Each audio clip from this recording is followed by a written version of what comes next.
어제 TV토론을 시작으로 국민의힘 당심을 가를 영남대전의 막이 올랐습니다. 윤석열 전 총장의 과거 적폐 수사가 도마에 오르는가 하면 수소를 어떻게 만드느냐, 과학적인 소양이 필요한 질문도 이어졌죠. 관련 내용을 조익신 멘토가 정리했습니다.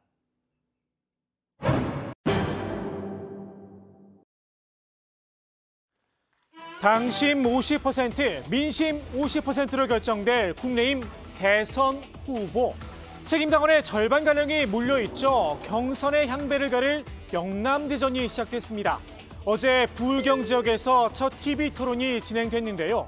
영어의 몸이 된 전직 대통령 이명박 그리고 박근혜 씨.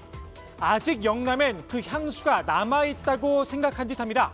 국정농단 수사를 이끌었죠. 윤석열 전 검찰총장을 향해 이런 질문이 쏟아졌습니다. 박근혜 대통령이 공천 관여한 것은 통치행위입니까? 정치행위입니까? 이게 실정법 위반입니까? 이명박 박근혜 대통령을 수사해서 구속시킨 것은 저절로 드러난 정의의 실현입니까? 정치보복입니까? 두 분의 그 전직 대통령에 대한 거를 저희가 이잡듯이 막 뒤져가지고 한 거는 아니죠.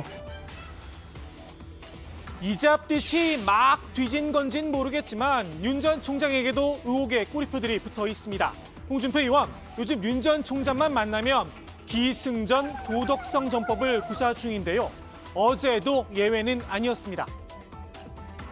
어제 포린 폴리시하고 르몽드지에서 외신에 어떻게 나왔나 하면 한국 대선이 오징어 게임처럼 되어가고 있다. 각종 비리 후보들이 나와서 국민 상대로 대선 후보라고 설치는 것을 보니 오징어 게임처럼 돼가고 있다. 저는 읽지는 않았습니다만은 그게 홍 후보님도 해당되는 거 아니겠습니까? 왜 나를 꺾고 들어가요? 그걸 갖다가 이재명 후보하고 윤석열 후보 이야기인데 거기 왜 나를 꺾고 들어가요? 한마디로 물귀신 작전을 쓴다는 건데요.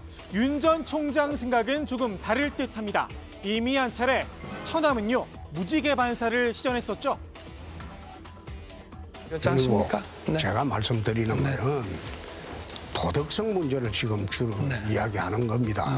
내가 여태 윤 후보하고 아니 도덕성 문제는 제 도덕성 문제를 얘기를 하십시오. 아니 그러니까 네? 아니 그러면 대선후보 후보님의 도덕성 문제를 후보님의 처남이 어디 무슨 교도소 공사 준다고 그래서 실형 선고받고 이런 거는 본인 도덕성하고 관계가 없는 거죠. 아니 나하고는 없죠. 아니, 마찬가지죠.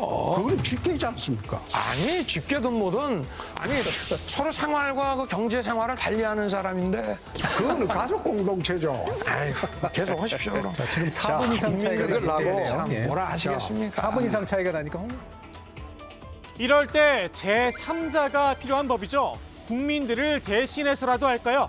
유승민 전 의원이 나름의 판단을 내려줬습니다. 제가 보기에는 윤 후보님하고 홍 후보님 두 분이 비장파장 같고 두 분이 제가 보기에 50부 100부 아니냐. 윤 전 총장과 홍 의원, 건다령 형님들의 티키타카 조금 식상하다 싶었는데요. 지금 대장동 1타 강사로 명성을 얻고 있죠. 원희룡 전 제주지사가 1침 강사로 변신하며 토론의 재미를 살렸습니다. 이른바 모두까기를 선보였는데요. 최근 남다른 케미를 자랑하고 있죠. 홍준표 의원과 또다시 어록을 하나 만들었습니다. 그래서 수소 경제 만들겠다고 그랬습니다. 그래서 러시아 가스 원자력 얘기하셨는데 수소 뭘로 만들 겁니까? 수소 H2O가 그거 아니에요. 그러니까 H2O는 물이죠. 수소도 H2O는 물이죠. 수소를 뭘로 만들 거냐고요. H2O는 물이고요. 물 만드실 겁니까? 아이씨 참 그런데 지난번에도 내가 원희룡 후보한테 당했는데 다음 토론 때에는 수소를 어떻게 만드는지 그것부터 내가 알아보고 나오겠습니다. 수소도 모르고 나와서도 다 분위기를 좋게 넘어가는 적응력. 저는 배우고 싶습니다. 원전 지사가 다시 수소 만드는 법을 물어볼까 싶기도 한데요. 홍 의원은 못내 억울했나 봅니다. 토론이 끝난 뒤 대통령은 각 분야의 통치 철학만 확고하면 되지 않느냐 되묻는 글을 올렸습니다. 대통령이 수소경제 시대를 구축하겠다 결심하고 내각에 지시하면 될 일이다라는 겁니다. 원 전 지사가 강론으로 골탕을 먹였다 불만을 토로했는데요. 원 전 지사도 할 말은 있었습니다. 저는 질문이 러시아 가스로 만들 거냐 원자력으로 만들 거냐를 물을 거였거든요. 예. 뭐 H 뭐 이런 얘기가 아니라 그래서 그 수소를 뭘로 만드실 거냐고 물어봤더니 예. 잽을 던졌는데 그냥 갑자기 그냥 쓰러지는 거예요. 사실 홍 의원의 모르쇠 이번이 처음은 아니죠.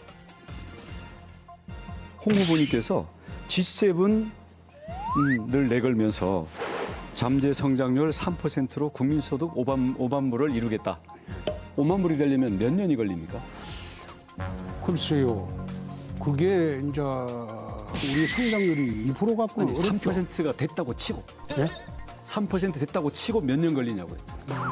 그건 계산을 다시 해보겠습니다. 그 계산 안 해보시고. 안 해봤습니다. 난 밑에 전문가들이 주길래 그게 참 좋은 거다 생각하고 그래 했습니다. 새로 계산해. 그럼 이왕이면 10만 불 제시하시죠. 예? 10만 불 그거는 제시하시죠. 과도하죠. 이래서야 정책 토론이 과연 가능할까 싶습니다. 설마 도덕성 검증만 하다 끝내자는 건 아니겠죠. 더욱이 도덕성 문제, 윤 전 총장 측에서도 뭔가 준비하고 있는 듯 싶습니다. 막상 사람들이 이 자기 눈에는 들보가 있는 줄 모르고 남의 눈에 티끌을 문제 삼지 않습니까? 제가 일일이 이 자리에서 언급은 하지 않겠습니다만은 경쟁 후보들에게 과거에 무슨 일이 있었는지를 밝히고 하면 도덕성이라는 이름을 스스로 입에 올릴 수가 없을 겁니다. 원 전 지사는 한때 깐부설이 돌았던 윤 전 총장도 제대로 낚았습니다. 윤 전 총장, 민주당에서 봤을 땐 공공의 적신세죠. 여소야대 전국을 풀 수 있겠느냐는 질문에 이렇게 답을 한 겁니다.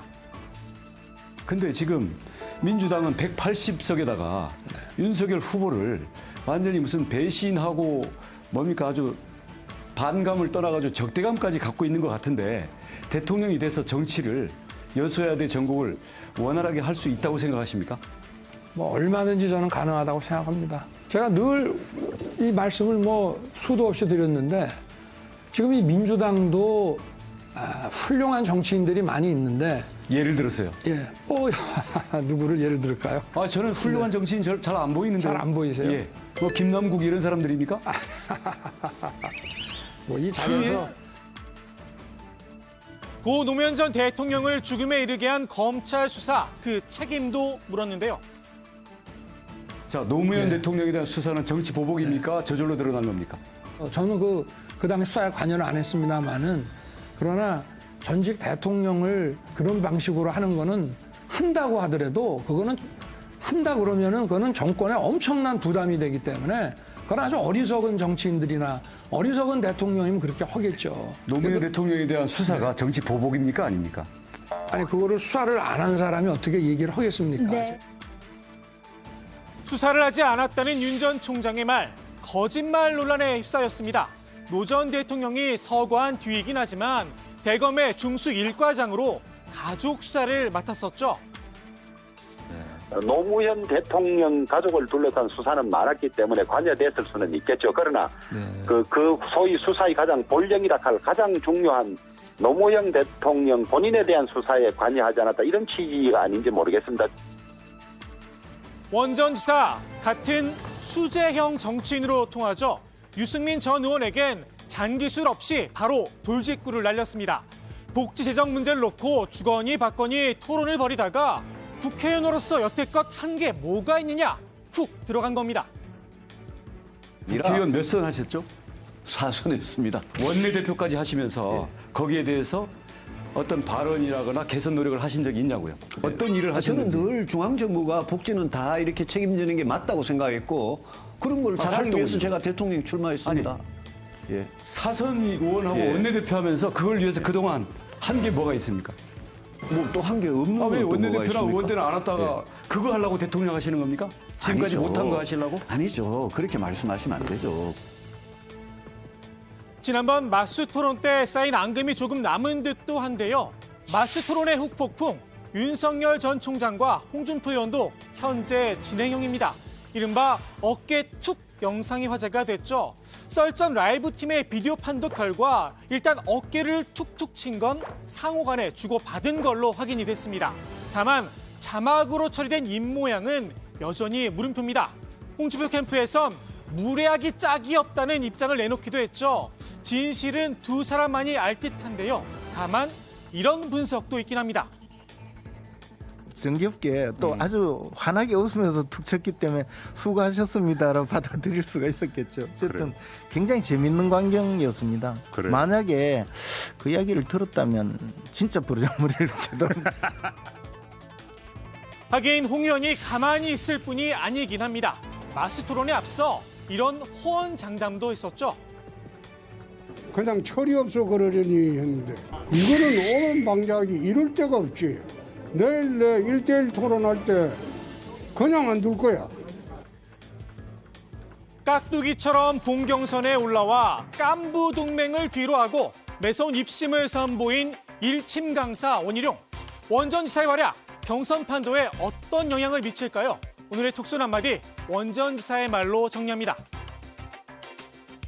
당원들의 입장에서 보면 당의 정통성에 대해서 가장 안심하고 믿을 수 있는 후보고요. 또 밖으로는 중도층으로 우리 당의 지지 영역을 가장 넓힐 수 있는 후보입니다. 전략적으로 선택하면요, 대박이 날 수 있는 후보죠.